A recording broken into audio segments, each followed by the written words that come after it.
Halo, selamat siang, selamat pagi, selamat malam semuanya. Kembali lagi bersama video saya ini dalam sebuah jurnal pribadi saya. Hari ini saya akan menyampaikan sebuah jurnal pribadi saya mengenai tentang kenapa di dunia ini banyak orang rasis dan berpikiran sempit tentang dunia pribadi seseorang.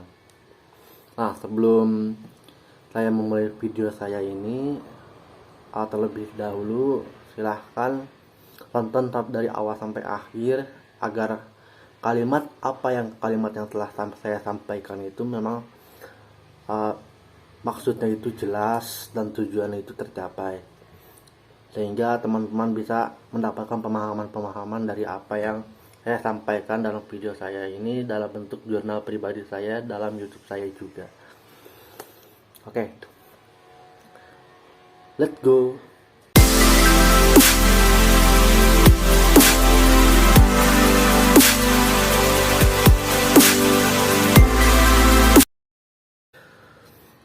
Oke, sebelum menjawab pertanyaan itu, sedikit saya akan menjelaskan gitu ya. Di sini disclaimer ya. Karena saya tidak ingin keluar dari konteks apa yang sudah saya jelaskan sebelumnya, bahwa apa yang sudah saya jelaskan memang sudah benar-benar dijelaskan gitu. Oke, kita langsung masuk saja ke dalam video saya. Oke, di sini saya membaca sebuah jurnal pribadi saya yang saya catat pada hari ini. Nah, untuk menjawab pertanyaan saya yang tadi, inilah jawaban-jawaban yang mungkin saya dapatkan dari beberapa pendapat atau mungkin dari pendapat saya pribadi gitu ya, serta pendapat-pendapat dari yang saya baca di forum Quora. Oke, ini jawabannya terkait pertanyaan saya dalam jurnal pribadi saya.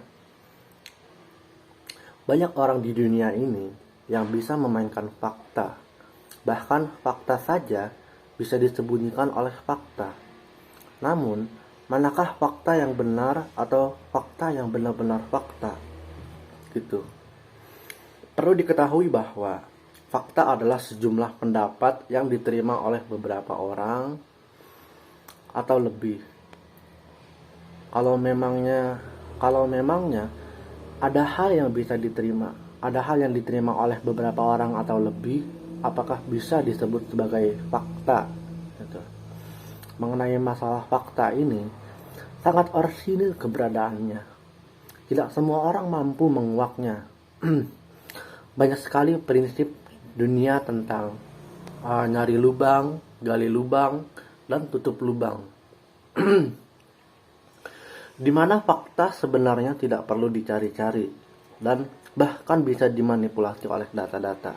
Misalkan contohnya itu adalah data-data mengenai kematian dari pemimpin Jerman, yaitu Adolf Hitler, yang dimana mungkin banyak data-data yang berbeda-beda dari urutan sejak awal kematiannya ini.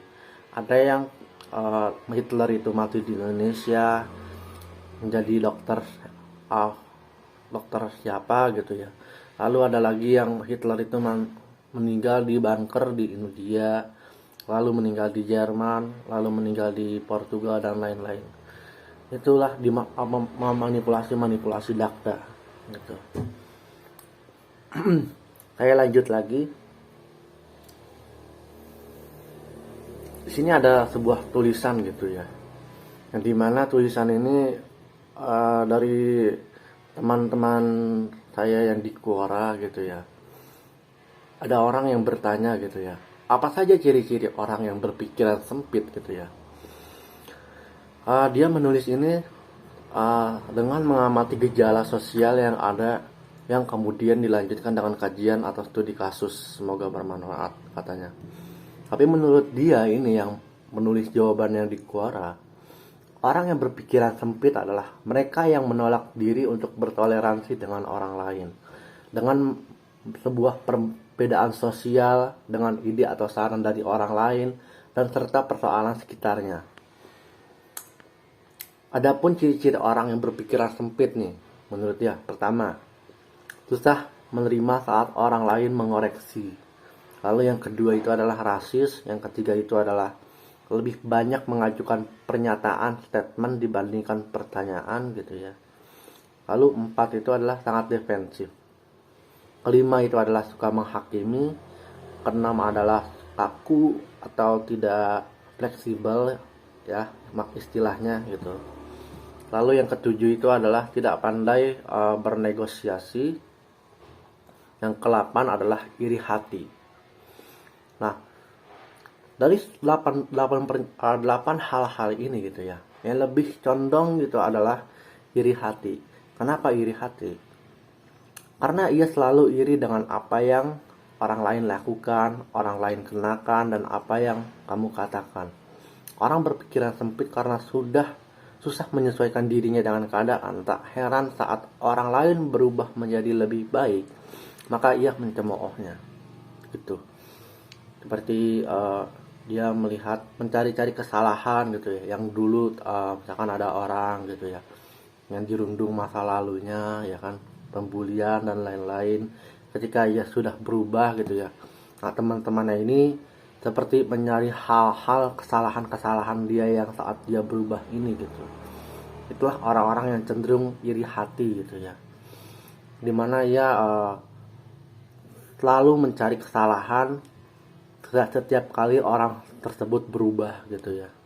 Memang ini penyakit iri hati ini tidak bisa disembuhkan kecuali dirinya itu sendiri dia yang memang dia punya kegiatan untuk melakukan sesuatu, harus dari kesadaran dirinya sendiri gitu. Nah, cara-cara menghadapi orang-orang yang kayak begitu gitu ya, kita ajak, pertama itu adalah ajak berunding secara damai. Jika kamu sering bertemu dengan orang ini baik di sekolah, kampus, kantor, atau seminar-seminar, atau juga dalam aktivitas komunitas, maka kamu perlu mengajak dia berunding dua mata. Jangan berdebat, bicarakan sesuatu secara baik. Oke. Lalu yang kedua, jangan pernah menyinggung gitu ya, kepribadiannya gitu. Hindari berdebat dengan menggunakan argumen ad hominem. Apa itu hominem? Ini poin penting loh. Jika kamu sampai mengungkit soal tingkah lakunya atau keburukannya, maka ia bisa jadi temperamen lalu sentimental kepada sikap Anda gitu ya. Bukan hanya kepada Anda saja, tapi berlaku kepada Anda terhadap diri orang lain juga gitu ya, atau orang lain terhadap diri Anda. Karena kalau tidak, kedua ini jangan saling menutupi satu sama lain. Jangan sampai saling tumpang tindih dalam menyinggung sesuatu gitu ya. Kita bicarakan secara baik, jangan sampai menyinggung kepribadiannya atau hal-hal yang berbau-bau privasi gitu ya. Self privacy atau dalam bahasa Inggrisnya seperti itu. Lalu yang ketiga itu adalah tetap berpikir positif. Jangan pernah minder saat dia menyukaimu, bahwa aura positif masuk dalam pikiranmu dan buang semua hinaannya. Itu akan lebih baik dibandingkan merekam kata-katanya di dalam memorimu. Dikhawatirkan kamu malah menjadi trauma dan berubah menjadi closed minded. Ya, usahakan ketika ada orang yang mencemooh kita gitu ya, jangan sampai perkataannya itu tersimpan di dalam memori kita sehingga kita kehilangan kesadaran kita untuk menggapai tujuan hidup kita sendiri gitu.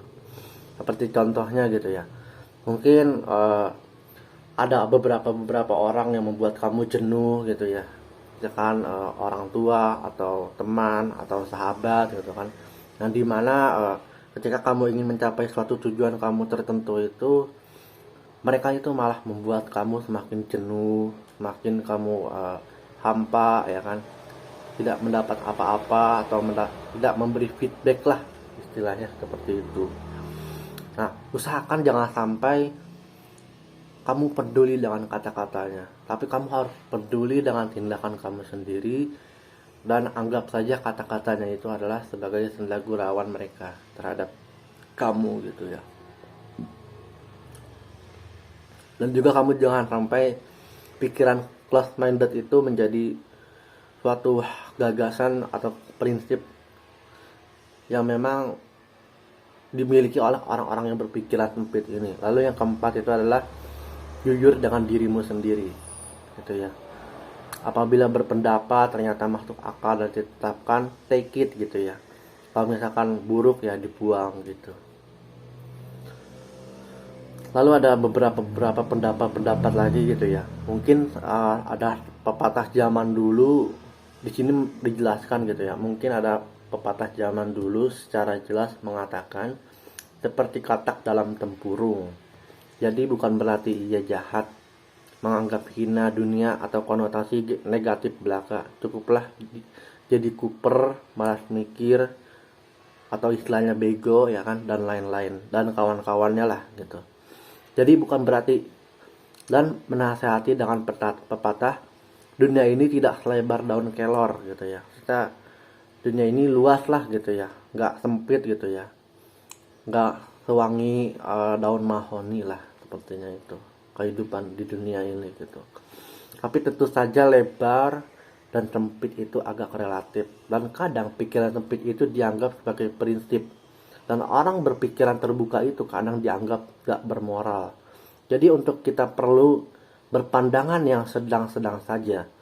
Ciri orang yang berpikiran sempit setidaknya bila dibandingkan diri kita sendiri adalah bila kita bertanya dari sudut pandang lain, ia terlihat tidak kepikiran sampai mana. Sama seperti kalau kita main game, ia terlihat seperti newbie gitu ya, atau pemula lah gitu ya. Hal-hal yang menyertai kesempitan pikirannya, semisal kesalahan pola pikir, niat jahat, dan lain-lain, itu bisa dianggap sebagai efek samping saja gitu ya. Jadi dalam menghadapi segala hal gitu ya, tentang kecenderungan orang-orang gitu ya, yang memang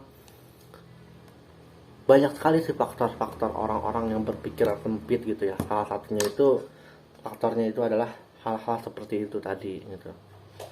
Nah, di sini juga sangat disayangkan realitanya sekali gitu, bahwasanya memang di dunia ini tidak ada yang sempurna. Orang bebas mau menjadi apa saja, akan tetapi memang kita ini punya porsi masing-masing dalam dunia kita gitu. Mau kita porsinya A, dia B, atau mereka C sampai Z ya kan, itu udah sebagai hak prioritas masing-masing gitu, hak prerogatif yang memang tidak bisa diganggu gugat gitu. Orang mau ini, pasti hambatannya pasti lewat kata-kata mereka yang tidak mau berusaha, seperti itu. Jadi kesimpulannya adalah, kalau orang-orang yang berpikiran sempit ini gitu ya, apalagi memandang dunia pribadi orang lain ini kayak begini, dunia pribadi orang lain seperti ini, ya anggap saja pikiran dia sebagai begitulah. Tapi kita jangan sampai memandang picik dunia orang lain seperti yang ia lakukan itu. Maka dari itu kita harus menjadi diri kita sendiri, poinnya seperti itu. Menjadi apa yang kita mau, menjadi apa yang memang benar-benar kita harapkan. Bukan dengan menindas orang lain, mencemooh kata-kata orang lain, membalas negatif apa yang menjadi pelontaran ungkapan dia dalam pemikirannya, dan lain-lain. Mungkin itu saja sih dari jurnal yang saya sampaikan pada kali ini gitu ya. Mungkin di sini saya membuat jurnal pribadi saya ini untuk saya tonton nanti, dan mungkin bagi yang menonton juga terima kasih ya. Saya ucapkan terima kasih. Bagi yang sudah subscribe channel saya juga saya mengucapkan terima kasih. Tanpa mengurangi rasa hormat kepada mereka-mereka yang sudah mensubscribe channel saya. Dan juga saya membuat jurnal pribadi ini untuk pengembangan kepada diri saya sendiri, dan mungkin kepada penonton juga yang ingin menonton channel saya ini. Saya ucapkan terima kasih. Selamat pagi, selamat malam, dan selamat sore.